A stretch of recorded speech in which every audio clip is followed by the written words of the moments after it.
President Joe Biden marking a vaccine milestone today. In a White House ceremony, the president celebrated the 50 millionth dose of COVID-19 vaccine administered since his swearing in. That's halfway to his goal of 100 million shots in his first 100 days in office.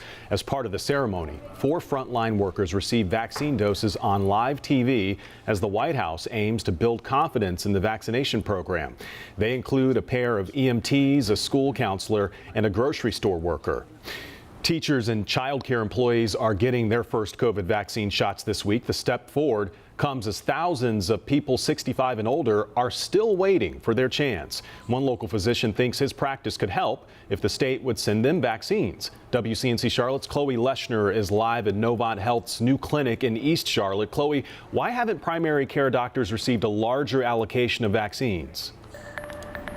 Well, Fred, throughout this entire process, the doses here locally have mainly been going to our 2 hospital systems and to the local health departments. But the CEO of Tryon Medical Partners said it could be done a little bit more efficiently if they went to doctors' offices, too.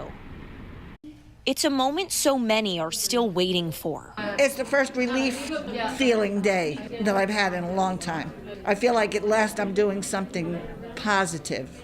Vaccine appointments a hot commodity, and it's only gotten more competitive as the state moves into Group 3. But we also understand that the vaccine supply is still limited. And I know we say that over and over again, and I know it's frustrating to hear. Tryon Medical Partners CEO Dr. Dale Owen thinks his practice could help. We've been very well prepared for this from the very beginning. They have the necessary freezers and are approved to give the shots, but they've only gotten 200 doses from the Mecklenburg County Health Department. Dr. Owen thinks the hospitals have done a good job, but says the state should utilize the entire medical sector. We have to work on it all together. It's the entire medical community that needs to be involved in this process, because we can do it more efficiently and do it more rapidly. In North Carolina, the majority of COVID deaths are in people 65 and older. It's why they've been prioritized. More than 35,000 people who get care from Tryon Medical Partners are in that age group, but many haven't been vaccinated yet and are waiting to get it at the doctor's office. That there's a significant trust factor regarding the vaccine. If you look at studies as to who the patients trust, it's primarily their primary care physician.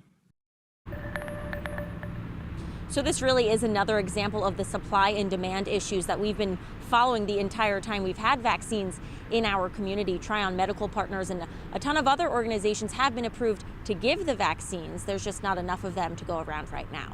Live in East Charlotte, Chloe Leshner, WCNC Charlotte. Chloe, thanks. And let's go more in depth in North Carolina. These are the groups currently eligible to receive the vaccine. Residents aged 65 plus, healthcare workers, teachers, and child care workers.